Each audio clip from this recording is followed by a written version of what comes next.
Belinda and HarperAudio Australia present this unabridged recording of Someone Somewhere Knows Something, written and read by Meni Caroutas.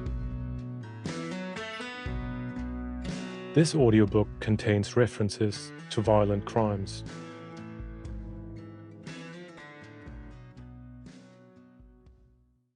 For all those who never came home, the missing whose names fade from headlines but never from the hearts of those who love them, this book is for you and for your families who search in silence, who refuse to give up, who carry hope through heartbreak.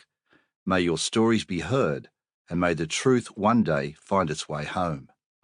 To my wife Susie, your unwavering belief in me has been my anchor. And to my children, Bella, Tim, Ben, and Tia, your love reminds me every day why this work matters and inspires me to never give up. Foreword by Bruce Morecambe, OAM. Have you ever lost your breath when, for an instant, you could not see your child? It could have been at the shops or when you realised they were late from school or sport or visiting a friend. Relive that panic. Where could they be? You feel as though you've been struck by lightning. For some, the flash lasts longer.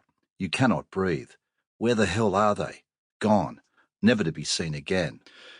When a person goes missing, no matter what their age, it causes immense suffering for those left wondering. They will be forever tortured by unresolved loss. Far too many ordinary people spend the rest of their lifetime with unanswered questions. For almost 8 years, I walked that walk. So too did my wife Denise and our 2 remaining sons, Dean and Bradley. The last time we saw our 13-year-old son and brother Daniel James Morecambe was on the 7th of December, 2003. For almost 8 years, the search for Daniel would be the largest missing persons case in Australia. We did eventually get answers.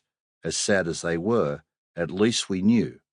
Daniel's remains were retrieved from bushland during August and September 2011.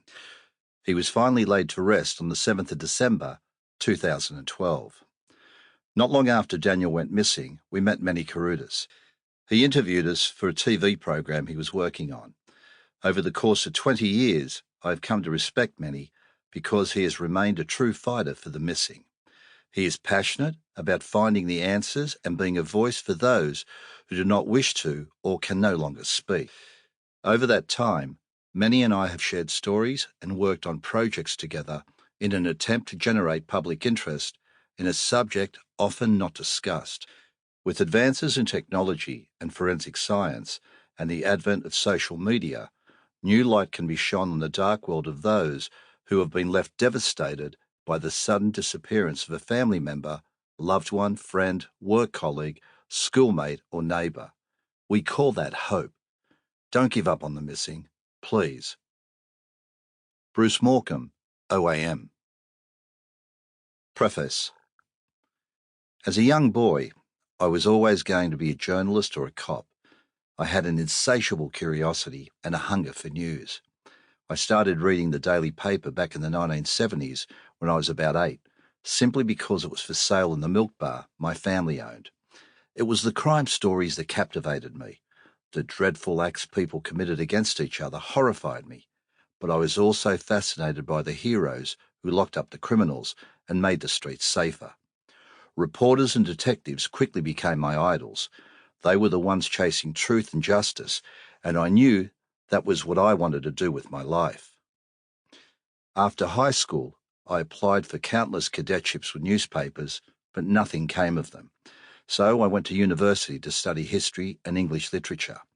Then a year later, an offer came from the New South Wales Police Force. It felt like the right path. While at the police academy, I requested to be stationed at Darlinghurst Police Station in Sydney, one of the busiest in the state. I wanted to be in the thick of it, to learn fast and hard. In October 1984, I graduated and began my police career. Within a year, I was transferred to King's Cross, where the streets were a wild mix of carnival, circus and crime. It wasn't long before I rose through the ranks and joined the detectives. Sample complete. Ready to continue?